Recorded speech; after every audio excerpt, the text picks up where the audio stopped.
अपनी मंजिल पाने के लिए जुनून एक हद तक तो सही है, लेकिन व्यक्ति मान मर्यादा की सीमा लांघकर अपनी मंजिल पाए तो क्या उसे खुशी हासिल होगी। रश्मि भी अपने सपने को हकीकत बनाने की राह पर जा रही थी, पर आगे धुंध ही धुंध थी। मम्मी, आज आप खाना बना लो, मुझे टेस्ट की तैयारी करनी है। वो क्या है ना, आज से मेरे टेस्ट शुरू हो रहे हैं और अगले महीने एग्जाम होंगे। ठीक है बेटी, माँ ने रूखेपन से जवाब दिया। अरे माँ, सच में टेस्ट है, मैं कोई बहाना नहीं कर रही। अच्छा बाबा, ठीक है, कोई बात नहीं, रश्मि की माँ अनीता ने झिड़कते हुए जवाब दिया। रश्मि 16 वर्ष की बेहद खूबसूरत लड़की थी। अभी वो 12वीं में पढ़ रही थी। उसकी खूबसूरती के किस्से हर किसी की जबान पर थे। रश्मि कई लड़कों के ख्वाबों की मल्लिका थी। रश्मि अपने वजूद से महफिल की समा को रोशन कर देती और अपनी किरण को आशिकों के दिलों में कुछ इस कदर उतार देती कि मानो उसके बिना पूरी कायनात अंधेरे में समा गई हो। हुस्न के साथ ही तेज दिमाग सोने पे सुहागा होता है। रश्मि में ये दोनों खूबियां थी और यही वजह थी उसके ऊंचे ख्वाब देखने की। वो एक मॉडल बनना चाहती थी और चाहती थी कि हर किसी की जबान पर रश्मि रश्मि रश्मि हो। इतनी मशहूर होने का सपना वो आंखों में संजोए थी। मॉडल बनने की इसी चाहत में वो अपने जिस्म पर काफी ध्यान देती और खूब सज धज कर कॉलेज या किसी फंक्शन में जाती। इतना सब होने के बावजूद रश्मि को अपने बुने ख्वाब अफसाने ही लगते, क्योंकि होशंगाबाद जैसे छोटे से शहर में रहकर फेमस मॉडल बनना मुमकिन नहीं था। फिर आज भी समाज में इस तरह के कामों को बुरी निगाहों से देखा जाता है। लेकिन रश्मि ने मन ही मन ठान लिया था कि उसे अपने ख्वाबों को हकीकत बनाना ही है, चाहे उसे किसी भी हद तक जाना पड़े। अपने ख्वाबों को पूरा करने के लिए वो सब कुछ न्योछावर करने को तैयार थी। यार सोनल, सुनना, मुझे तुझसे बहुत जरूरी बात करनी है। रश्मि ने सोनल के कंधे को धीरे से पकड़कर कहा। हाँ बोलना, क्या बात करनी है रश्मि। देख सोनल, तुझे तो पता ही है कि मैं खूबसूरत हूँ। रश्मि की बात बीच में काटते हुए सोनल ने उसके चेहरे को एक आशिक की तरह पकड़कर कहा, सच में जान, तुम बहुत खूबसूरत हो।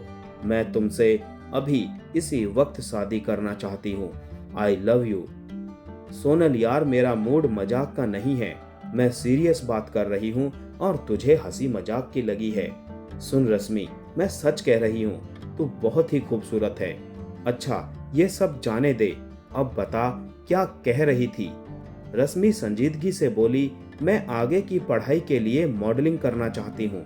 हाँ तो कर, तेरे लिए कौन सी बड़ी बात है, वैसे भी तू एकदम मॉडल है ही।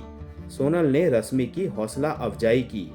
सोनल की बात सुनकर रश्मि ने कहा, तेरी सारी बातें ठीक हैं, लेकिन मॉडल कैसे बना जाता है, इसके लिए क्या पढ़ाई करनी पड़ती है, ये सब तो मुझे मालूम ही नहीं है। हाँ रश्मि, और सोनल ने गहरी सांस लेकर पूरी हवा को सिगरेट के धुएं के स्टाइल में मुंह बनाकर हवा में उड़ा दिया।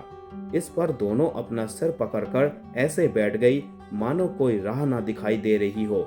लेकिन किसी ने सच ही कहा है, जहां चाहा वहीं राह।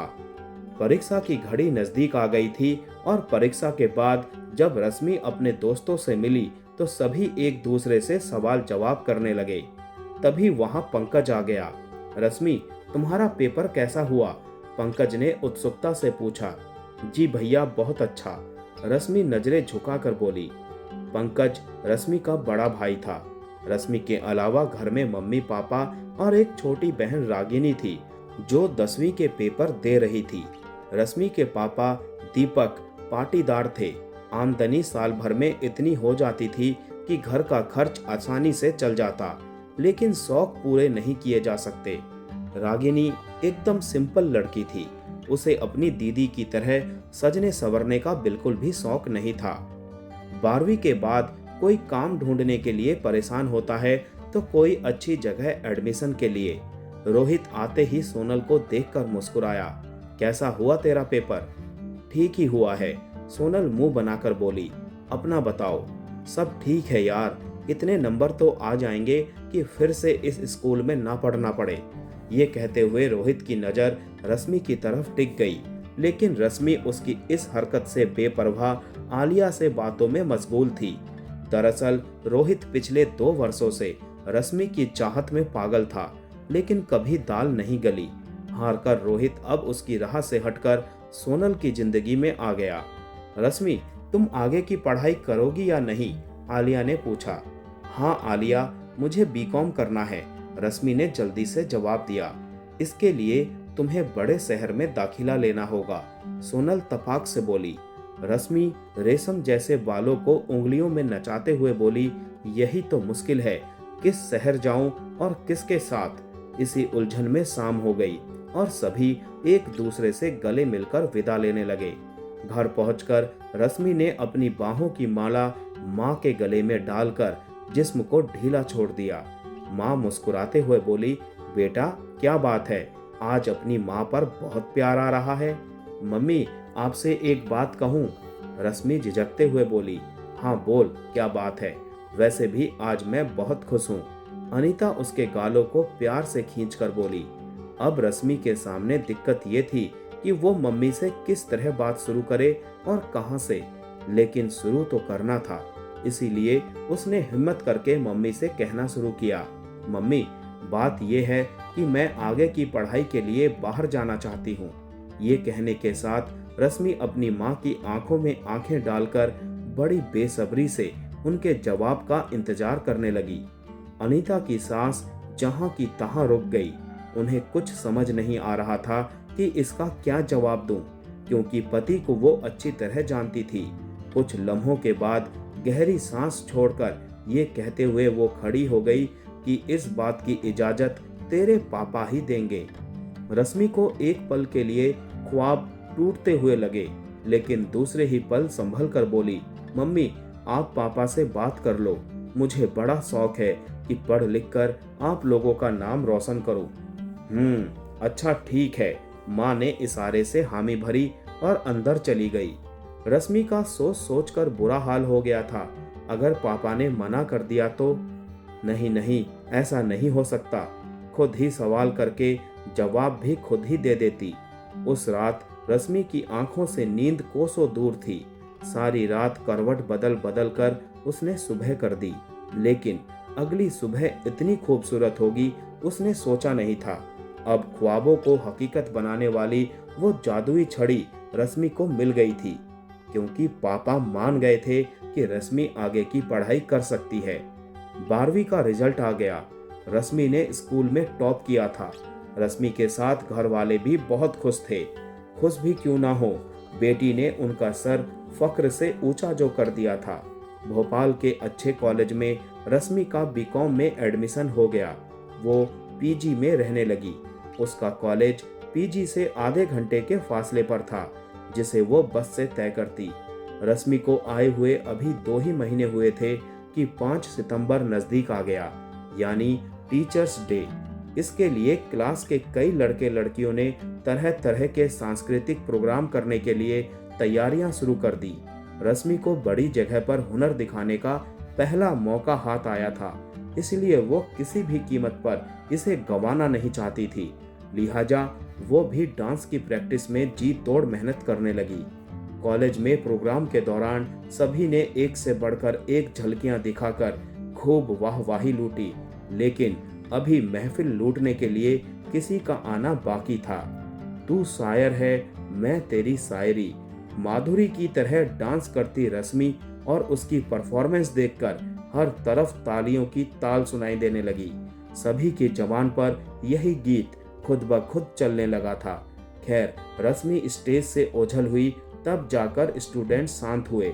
लगभग 1 बजे तक प्रोग्राम चला। सभी टीचर्स के साथ ही लड़कों के बीच रश्मि को मुबारकबाद देने की होड़ सी लग गई। रश्मि के लिए ऐसा एहसास था जैसे हकीकत में वो कोई बड़ी सेलिब्रिटी हो। जितने भी लड़के थे सभी उसके एकदम करीब हो जाना चाहते थे, और यही मनसा रश्मि की भी थी। घंटे भर बाद जब भीड़ कम हुई तभी किसी की आवाज ने उसके कानों में दस्तक दी। उसने मुड़कर पीछे देखा। एक हैंडसम लड़के ने उसे मुबारकबाद देने के लिए हाथ आगे बढ़ाया। रश्मि उसे नजरअंदाज ना कर सकी और अपने नर्म व नाजुक हाथों को आगे बढ़ा दिया। आप बहुत अच्छा डांस करती हैं। देखकर ऐसा लगा कि स्टेज पर माधुरी खुद ही परफॉर्मेंस दे रही हो। उसने बड़ी सादगी से तारीफ की। जी शुक्रिया, मैं इतनी तारीफ के लायक नहीं कि आप मेरी इतनी तारीफ करें, रश्मि सकुचाते हुए बोली। मैं सच कह रहा हूँ, आपने वाकई में बहुत ही अच्छी परफॉर्मेंस दी है। अनजान लड़के ने बेबाकी से अपनी बात कही। वैसे मेरा नाम राहुल है और आपका? इतनी जल्दी भी क्या है? रश्मि मुस्कुराई। सोच रहा हूँ जो दिखने में इतनी खूबसूरत है उसका नाम कितना खूबसूरत होगा। मेरा नाम रश्मि है। रश्मि ने अपनी कातिल निगाहों से उसकी तरफ देखा। राहुल ने भी रश्मि की आंखों में आंखें डाल दी। काफी देर तक दोनों एक दूसरे को बिना पलक झपकाए देखते रहे, जब तक कि राहुल ने रश्मि की आंखों के सामने अपनी हथेलियों को ऊपर नीचे करके कई बार इशारा नहीं किया। तब जाकर रश्मि सपने से जागी और वो लजा गई। आपसे मिलकर बहुत खुशी हुई, राहुल ने रश्मि के चेहरे को गौर से देखते हुए कहा। मैं पढ़ाई के साथ मॉडलिंग करता हूँ। इतना सुनते ही रश्मि राहुल को देखते हुए सपनों के सागर में अटखेलियां करने लगी। उसने कुछ ही देर में ना जाने कितने सपने अकेले ही बुन लिए थे। आप कहाँ खो गई? बोलते हुए राहुल का चेहरा रश्मि के इतना करीब हो गया था कि गर्म सांसें एक दूसरे को महसूस होने लगी। तभी रश्मि जागी, एक ऐसे सपने से जिससे वो जागना नहीं चाहती थी। जी कहिए, क्या बात है? रश्मि हड़बड़ा कर बोली। आप किस दुनिया में खो गई थी? मैंने आपको कई बार पुकारा। राहुल मुस्कुराया। तभी उसका दोस्त रेहान आ गया और प्रैक्टिस पर जाने की बात कही। अच्छा रश्मि जी, मैं चलता हूँ।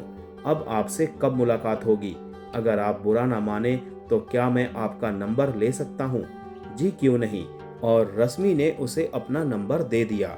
शायद यही उसके खुले आसमानों में परवाज करने के लिए कोई खुली फिजा मुहैया करा दे। रश्मि का राहुल को नंबर देना भर था कि कुछ ही दिनों में दोनों काफी देर तक बातें करने लगे। जो पहले कुछ सेकंड से शुरू होकर मिनटों पर सवार होकर अब घंटों का सफर तय करते हुए मंजिल की तरफ तेजी से बढ़े जा रहे थे। अब सवाल उठता है कि आखिर वो दोनों कौन से सफर को अपनी मंजिल मान बैठे थे। एक दूसरे का हमसाया बनकर औरों की आंखों में खटकने लगे, लेकिन इन सब की बातों से रश्मि और राहुल बेपरवाह अपनी जिंदगी में मस्तमौला होकर हंसी खुशी वक्त बिता रहे थे। एक शाम रश्मि ने राहुल को कॉल किया, लेकिन उसके किसी दोस्त ने कॉल रिसीव की। हेलो, आप कौन? आप किससे बात करना चाहती हैं? उधर से किसी लड़के की आवाज आई। मैं रश्मि बोल रही हूँ और मुझे राहुल से बात करनी है। अभी वो बिजी है। ऐसा करें, आप कुछ वक्त बाद फोन कर लीजिएगा। जी आपका शुक्रिया, रश्मि अपने आवाज में मिठास घोलकर बोली। करीब आधे घंटे के बाद उधर से राहुल का कॉल आया। हेलो डार्लिंग, यार क्या बताऊं, थोड़ा काम में बिजी हो गया था। कोई बात नहीं, रश्मि रूखेपन से बोली। समझने की कोशिश करो रश्मि, राहुल मनाने के अंदाज में बोला। सच कह रहा हूँ, एक जरूरी काम में बिजी था। अच्छा ठीक है, रश्मि ने तंज कसा। अभी तक आपका मूड सही नहीं हुआ। अच्छा, कॉफी पीने आओगी? राहुल विनम्रता से बोला। ठीक है, 1 घंटे बाद मिलते हैं। इतना कहकर रश्मि ने कॉल काट दिया। 1 घंटे बाद जब रश्मि बताए गए पते पर पहुंची तो राहुल पहले से उसके इंतजार में बैठा था। क्या लोगी? राहुल ने पूछा। कुछ भी मंगा लो, रश्मि नजर उठाकर बोली। ठीक है, और राहुल ने 2 कॉफी का ऑर्डर दे दिया। राहुल, मुझे तुमसे एक बात करनी है, रश्मि संजीदगी से बोली। हाँ बोलो, क्या बात करनी है? बात यह है कि मैं मॉडल बनना चाहती हूँ और इस काम में तुम ही मेरी मदद कर सकते हो। रश्मि उसकी तरफ देखने लगी। अच्छा, ये बात है, मैडम को मॉडल बनना है? राहुल बोला। हाँ, मेरी दिली ख्वाहिश है। ठीक है, मेरी कई लोगों से जान पहचान है और मैं खुद मॉडलिंग करता हूँ, इसीलिए डोंट वरी। मैडम, अब मुस्कुरा भी दो, राहुल उसे छेड़ते हुए बोला। इस बात पर रश्मि हंस दी और उसकी हंसी ने चारों तरफ अपनी चमक बिखेर दी। थोड़ी देर में कॉफी भी आ गई। दोनों गर्मजोशी से बातें करते हुए गरम गरम कॉफी का मजा लेने लगे। रश्मि को अब सुकून था, लेकिन एक डर भी। ये डर कैसा था, खुद रश्मि को नहीं मालूम था। फिर भी उसने आगे बढ़ने का फैसला कर लिया था। रश्मि राहुल के कदमों को फॉलो करते हुए पीछे पीछे तेजी से आगे बढ़ी जा रही थी। इन दोनों के पैर पहले फ्लोर में जाकर थमे। हेलो राहुल, उस अनजान आदमी ने कहा। हेलो सर, राहुल ने जवाब में हाथ बढ़ा दिया। सर, ये रश्मि है, मिस रश्मि, राहुल ने परिचय कराया। और रश्मि, ये हैं विकास सर, राहुल ने उस अनजान की तरफ इशारा करते हुए कहा। हेलो सर, रश्मि मुस्कुराकर बोली। सर, रश्मि की बचपन से बड़ी ख्वाहिश थी कि वो बड़ी होकर मॉडल बने, इसीलिए मैं आपके पास इसे मिलाने ले आया हूँ। आप इसकी मदद कर सकते हैं। ठीक है, मैं इसके लिए कुछ करता हूँ, विकास सर बोले। इसके बाद विकास सर ने रश्मि से कुछ सवाल पूछे। सभी चाय नाश्ता करके वहां से चल दिए। विकास सर अपने काम से दूसरी तरफ चले गए। राहुल और रश्मि इधर उधर बाइक से घूमने लगे। आज रश्मि काफी खुश थी। हो भी क्यों ना, आज उसके सपनों के पर निकल आए थे। काफी देर घूमने के बाद राहुल ने रश्मि से कहा, ऐसा है, इधर उधर घूमने से बेहतर है कि तुम आज मेरे रूम चलो, वहीं बैठकर ढेर सारी बातें करेंगे। रश्मि ने मारे खुशी के इस बात की तरफ जरा भी ध्यान नहीं दिया कि शहर में किसी लड़के के रूम में जाने के क्या मायने होते हैं। रश्मि पहली बार राहुल के रूम में आई थी। राहुल किराए के मकान में रहता था और भी कई लड़के उसी मकान में किराएदार थे। इन सब बातों से बेपरवाह रश्मि वहां आ गई थी। राहुल रूम में अकेला रहता था, इसीलिए उसे किसी के आने का कोई डर नहीं था। राहुल का कमरा देखने में अच्छा था, लेकिन सारा सामान इधर से उधर तक बिखरा हुआ था। राहुल, तुम्हारा रूम कितना गंदा है, लगता है कभी इसकी सफाई नहीं करते। अब कौन रोज रोज सफाई अभियान चलाए, राहुल एकदम पास आकर बोला। थोड़ी देर बात करते हुए राहुल रश्मि से एकदम सट कर बैठ गया और उसके कंधे पर अपने हाथों को रख लिया। रश्मि के कुछ ना कहने पर उसका हौसला बढ़ गया और अचानक से रश्मि के नाजुक गालों को चूम लिया। ये क्या कर रहे हो, रश्मि उसके पास से हटते हुए बोली। लेकिन इसी पल राहुल ने पागल आशिकों की तरह उसका हाथ पकड़कर खींच लिया। रश्मि उसके ऊपर आ गिरी। अब रश्मि उसकी मजबूत बाहों में समा चुकी थी। ऐसा नहीं है कि रश्मि ने राहुल से छूटने की कोशिश ना की हो, लेकिन राहुल उसे अपने फौलादी हाथों से जकड़े हुए था। रश्मि उसकी बाहों में शिकार बने परिंदे की तरह छटपटा रही थी, लेकिन उसकी सारी कोशिशें नाकाम रही। इसका दूसरा पहलू ये भी था कि रश्मि खुद ही राहुल के बाहों में प्यार के गोते लगाना चाहती थी। रश्मि अब राहुल के जिस्म में लता की तरह लिपटी हुई थी और रेगिस्तान में मछली की तरह प्यार में तड़प रही थी। राहुल भी सारी सरहदें पार करके हद से गुजर जाना चाहता था। प्यार की तड़प, जज्बातों की प्यास और जिस्म की आग दोनों तरफ से इस कदर लगी थी कि उन्हें अच्छे बुरे की सुध ही ना रही। रफ्ता रफ्ता यह सिलसिला चलता रहा और प्यार करने की चाहत दिन ब दिन बढ़ती गई। लेकिन क्या ये प्यार था या सिर्फ चाहत, या दो जिस्मों की प्यास बुझाने के लिए था? इस रिश्ते का नाम कुछ भी हो, एक बात तो तय थी कि इनमें से कोई भी ईमानदार नहीं था। रश्मि को मॉडल बनना था और राहुल को जिस्म की आग ठंडी करनी थी। रश्मि अपने ख्वाबों को हकीकत बनाने के लिए अपना सब कुछ दांव पर लगा चुकी थी। उसे सिर्फ कामयाबी चाहिए थी, फिर चाहे वो जैसे मिले, इससे रश्मि को कोई फर्क नहीं पड़ता था। अक्सर सुनने में आता है कि झूठ को इतनी बार बोलो कि वो सच लगने लगे, लेकिन आखिर कब तक आप किसी से इस तरह से फरेब करते रहोगे? एक दिन तो सच्चाई दुनिया के सामने आनी ही है। और ये सच्चाई रश्मि के सामने बहुत भयानक रूप में आई। रश्मि मॉडल बनने के लिए कुछ भी कर सकती थी, इसीलिए राहुल ने उसे उंगलियों पर नचाना शुरू कर दिया था। वो उसे आजकल में टालता रहा। फिर एक दिन उसे स्टूडियो में ले जाकर उसका फोटो शूट करवाया। विकास सर बोले, रश्मि आपको मॉडल बनना है? जी सर, रश्मि बोली। तो आप कल से इस तरह के गांव वाले कपड़े पहनकर मत आना। जी सर, रश्मि ने हामी भरी। अगले दिन रश्मि काफी भड़कीला सूट पहनकर आई और फोटो शूट के लिए तैयार हो गई। कैमरामैन शॉट लेने के लिए रेडी था। उसने कई एंगल से शॉट लिए, लेकिन विकास जिस तरह का शॉट चाहते थे उन्हें नहीं मिल पा रहा था। वे उठ खड़े हुए और रश्मि को डांटते हुए बोले कि तुम्हें इतना भी नहीं मालूम कि कैसे कपड़े पहनकर आया जाता है। फिर उन्होंने कैमरामैन से डिजाइन किए गए ड्रेसेस लाने को कहा। उसने एक बॉक्स में से कुछ ड्रेसेस निकाली और रश्मि को पहनने को दी। रश्मि जब चेंजिंग रूम में गई और एक ड्रेस पहनी और वहीं लगे आईने में देखा तो शर्मा गई। जो ड्रेस पहनी थी उससे बामुश्किल ही जिस्म छिप पा रहा था, लेकिन ये सब तो करना ही था। इसी तरह कई ड्रेसेस में उसने पोज दिए। रश्मि आज काफी नर्वस थी।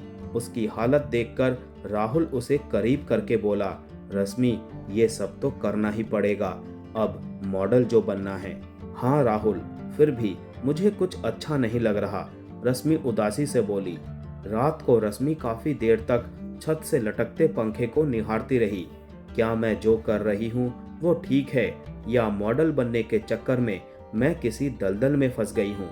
काफी रात तक वो जागती रही, लेकिन उसके लिए किसी नतीजे पर पहुंचना मुश्किल था। एक तरफ बचपन से पाला हुआ ख्वाब था, तो दूसरी तरफ ख्वाबों को हकीकत में बदलने का मौका, और इस मौके में कई तरह के खौफनाक मोड़। आज रश्मि का फोटोशूट भोपाल से बाहर एक फार्म हाउस में होना था, इसीलिए थोड़ी देर बाद रश्मि तैयार होकर राहुल की बाइक पर शहर से दूर किसी हाईवे पर फर्राटा भरते हुए चली जा रही थी। करीब 40 मिनट बाद उनकी बाइक हाईवे से उतरकर एक ऊबड़ खाबड़ सड़क पर हिचकोले खाते हुए मंजिल की तरफ बढ़ी। बाइक एक आलीशान फार्म हाउस के सामने आकर रुकी। राहुल ने हॉर्न बजाया, गेट खुला, फिर दोनों साथ अंदर गए। वहां जाकर रश्मि ने देखा कि फार्म हाउस काफी बड़ा है। सामने ही उसे विकास सर नजर आ गए।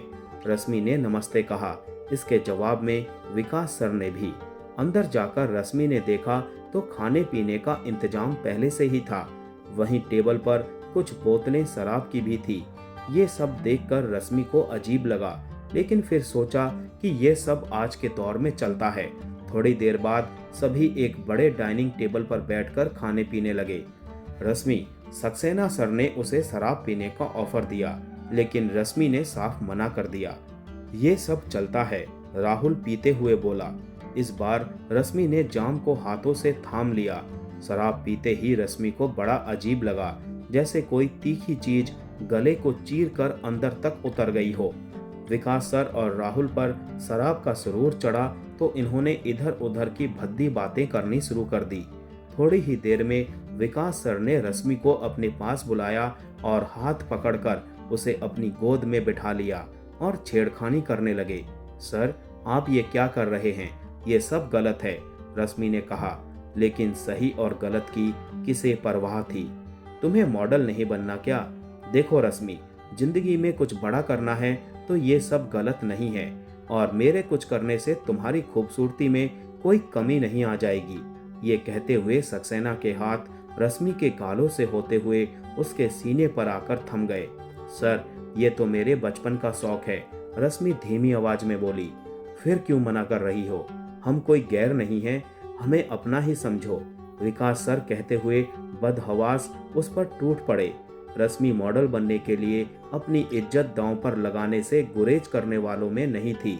वो जिस्म को मंजिल हासिल करने का सिर्फ जरिया मानती थी, और आज उसने वही किया। ये बात और है कि एक औरत होने के नाते उसे भी थोड़ी बहुत झिझक थी, जो अब टूट चुकी थी। मन में बराबर यही आ रहा था कि बचपन से संजोए ख्वाब शायद अब हकीकत बन जाएं, लेकिन ये ख्वाब महंगे साबित होंगे उसने सोचा नहीं था।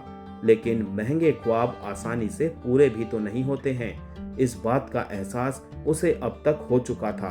तभी तो अब रश्मि इस खेल में मंझी हुई खिलाड़ी की तरह विकास का साथ दे रही थी, और ये सब करते हुए अब उसे कोई पछतावा नहीं हो रहा था, बल्कि जिंदगी का अहम हिस्सा मानकर अपने सपनों के साथ सेक्स का भी मजा लेने लगी।